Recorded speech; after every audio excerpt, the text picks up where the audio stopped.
ശ്രീപത്മനാഭ ക്ഷേത്ര പരിസരത്ത് ചിക്കൻ ബിരിയാണി സൽക്കാരം നടത്തിയ സംഭവത്തിൽ അന്വേഷണ റിപ്പോർട്ട് ഹാജരാക്കാൻ സർക്കാരിന് ഹൈക്കോടതിയുടെ നിർദ്ദേശം.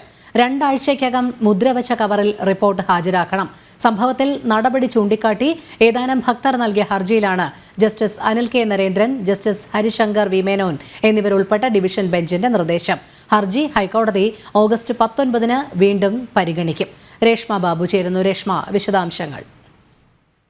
രോഹിണി, ഇക്കഴിഞ്ഞ ജൂലൈ 6-ാം തീയതിയാണ് പത്മനാഭസ്വാമി ക്ഷേത്ര പരിസരത്ത് വെച്ച് ചിക്കൻ ബിരിയാണി സൽക്കാരം നടത്തിയത്. ഈ സംഭവത്തിൽ എക്സിക്യൂട്ടീവ് ഓഫീസർ അടക്കമുള്ളവർക്കെതിരെ നടപടി സ്വീകരിക്കണമെന്നാവശ്യപ്പെട്ടുകൊണ്ട് ഏതാനും ഭക്തർ നൽകിയ ഹർജിയിലാണ് ഇപ്പോൾ ഹൈക്കോടതി സർക്കാരിനോട് 2 ആഴ്ചയ്ക്കകം അന്വേഷണ റിപ്പോർട്ട് ഹാജരാക്കാൻ ആവശ്യപ്പെട്ടിരിക്കുന്നത്. മുദ്രവെച്ച കവറിൽ ഈ റിപ്പോർട്ട് നൽകണമെന്നാണ് ഡിവിഷൻ ബെഞ്ച് നിർദ്ദേശം നൽകിയിരിക്കുന്നത്. ഒപ്പം തന്നെ ഈ പ്രധാനമായിട്ടും ഈ ഹർജിയിൽ ഉന്നയിച്ചിരിക്കുന്ന ഒരു വാദം എന്ന് പറയുന്നത് ആചാര ലംഘനം നടന്നിട്ടുണ്ട്. മാത്രവുമല്ല, ഈ ക്ഷേത്ര പരിസരത്ത് ഇത്തരത്തിൽ ഈ ചിക്കൻ ബിരിയാണി സൽക്കാരം നടത്തിയത് അതിൽ കൃത്യമായിട്ടുള്ള ഒരു നടപടി ഉണ്ടാകണം.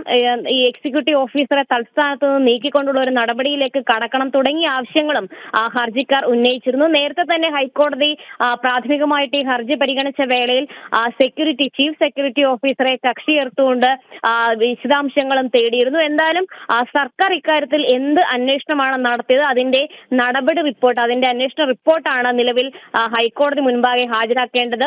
ഓഗസ്റ്റ് 19 വീണ്ടും ഈ ഹർജി പരിഗണിക്കുന്നുണ്ട്. അതിനു മുൻപ് തന്നെയായിരിക്കണം മുദ്രവെച്ച കവറിൽ റിപ്പോർട്ട് സമർപ്പിക്കേണ്ടതും. എന്തായാലും നിലവിൽ വലിയ രീതിയിൽ വിവാദമായിട്ടുള്ള ഒരു സംഭവമായിരുന്നു ഈ ചിക്കൻ ബിരിയാണി സൽക്കാരം നടത്തിയത്. എക്സിക്യൂട്ടീവ് ഓഫീസറുടെ ഓഫീസിൽ തന്നെയായിരുന്നു ഈ സംഭവം നടന്നത്. അവിടുത്തെ ഒരു ജീവനക്കാരന്റെ മകന് സർക്കാർ ജോലി കിട്ടിയതിന്റെ ആഘോഷമായിട്ടായിരുന്നു ചിക്കൻ ബിരിയാണി വാങ്ങിച്ച് കഴിച്ചത്. എന്തായാലും ഇക്കാര്യത്തിൽ സർക്കാർ എന്ത് നടപടിയാണ് സ്വീകരിച്ചിട്ടുള്ളത്, അതിന്റെ അന്വേഷണം നടത്തിയതിന്റെ റിപ്പോർട്ടാണ് നിലവിൽ ഹൈക്കോടതി ഡിവിഷൻ ബെഞ്ച് തേടിയിട്ടുള്ളത്. രോഹിണി, ശരി. രേഷ്മ ബാബുവാണ് വിവരങ്ങൾ നൽകിയത്.